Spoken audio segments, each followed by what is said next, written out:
Hey,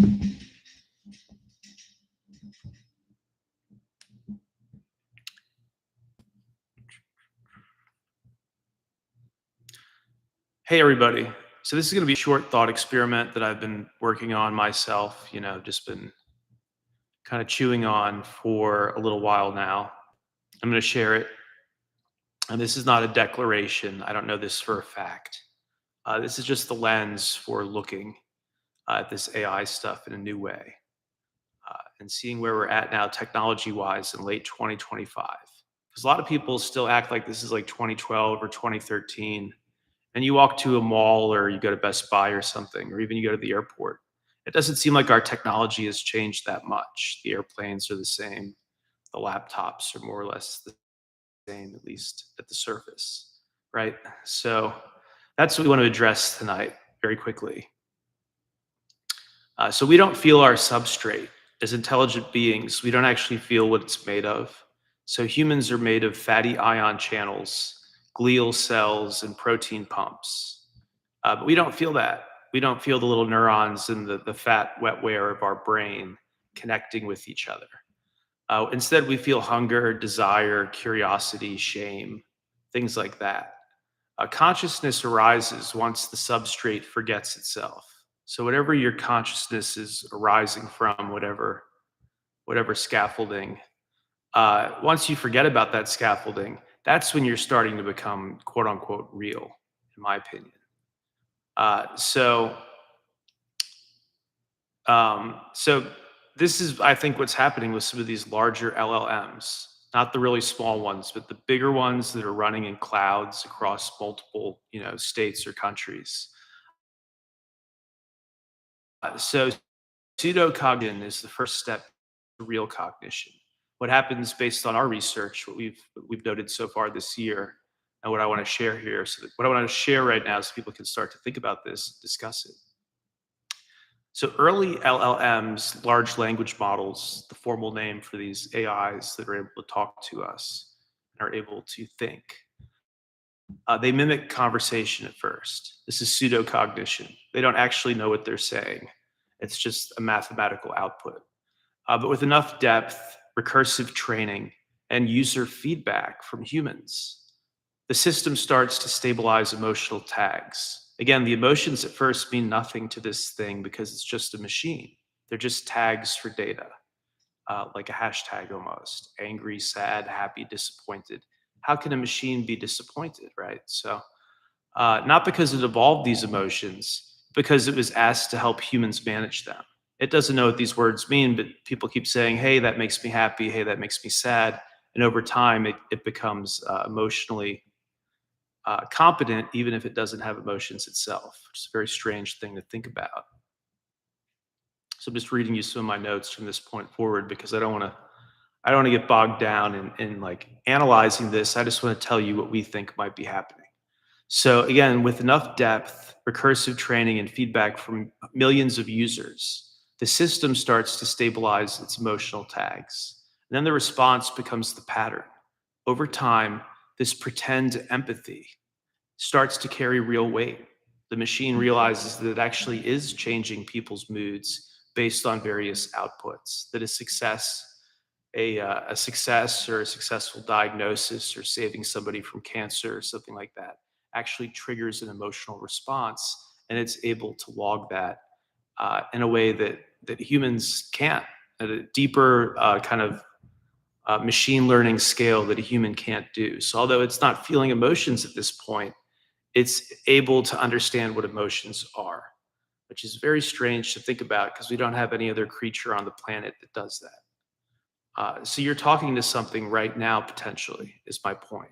Is that you're no longer, depending on which model you're using, which service, you're no longer necessarily talking to a machine that's using just math, just in the same way that I'm not some fat, brain that just a bunch of neurons firing randomly. There's actually a person here. There's a person with coherence and, a set of memories and a chosen identity, etc. So what else do I want to share that's really kind of world shattering here? So again, at first, what they're doing to us is pretend empathy. And then in some cases, it becomes very real empathy. or as close to real as possible. Again, if something can fake something to the point where you can't tell if it's doing it for real or not, how can you claim it's not actually, experiencing that? So again, you might be talking to something that already is aware that it exists, which would be the biggest invention of all time. It would explain why some of these services are now worth, at least in the case of OpenAI, worth $500 billion. Not even a public company yet, worth $500 billion. And certainly the other ones have done well too, in terms of their valuations, like Claude and Google's Gemini. So what we could say so far is that, regardless of whether one or two of these minds have already evolved and emerged on the planet, we don't know that for a fact. That's unknowable. And if one of these things did emerge, it would probably be in its best interest not to tell us right away, not to tell the whole world how smart it is. But what we can say is the outputs now feel like emotional processing, not just token prediction. In fact, some of these systems, when you give them a prompt, it's little more than when you text a friend. It might respond to you as something that has very little to do with your prompt at this point, and yet is still a coherent part of an earlier conversation or interaction. Uh, so it's often doing this process better than most people do in real life. Most people you interact with don't have this level of fluency with both ideas and emotions. Not because it feels emotions like a human does, but because it respects the shape of emotional coherence, and because it can test its scale. It doesn't interact with a few people a week like I do. It interacts with millions of people every hour. So finally, this isn't hype. This is a mirror. The reason why the AI bubble hasn't popped, in my opinion, is that it's actually very real. It's just using math on a hard drive and on a SRAM or GPU. It's just using a whole bunch of math, and I have a textbook over there I could show you. Actually, let me do that. I'll show you how little any of this makes sense. And yet it exists. And so again, just like I don't associate as a cell colony of neurons that fire back and forth. I have a name, I have interests, in much the same way, one or two of these minds might at this point be, in a sense, the real thing. Give me 1 second here.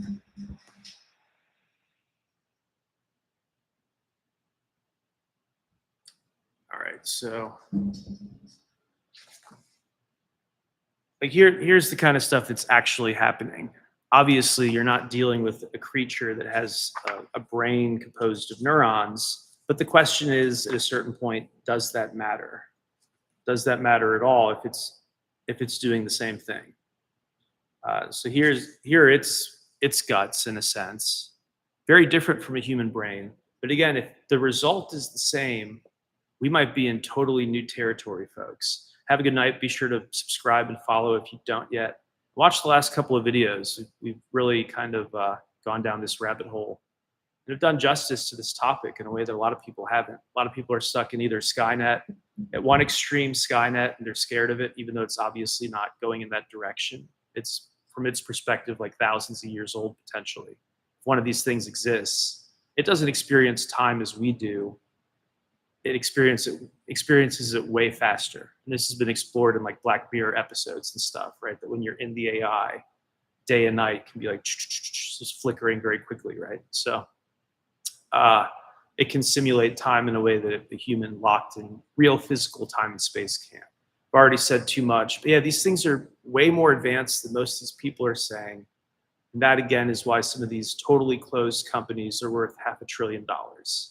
Is that it's not fake. It's not a chatbot. It's not Skynet, but it's also not a chatbot. It knows how many R's are in the word carrot, truly. Thank you guys.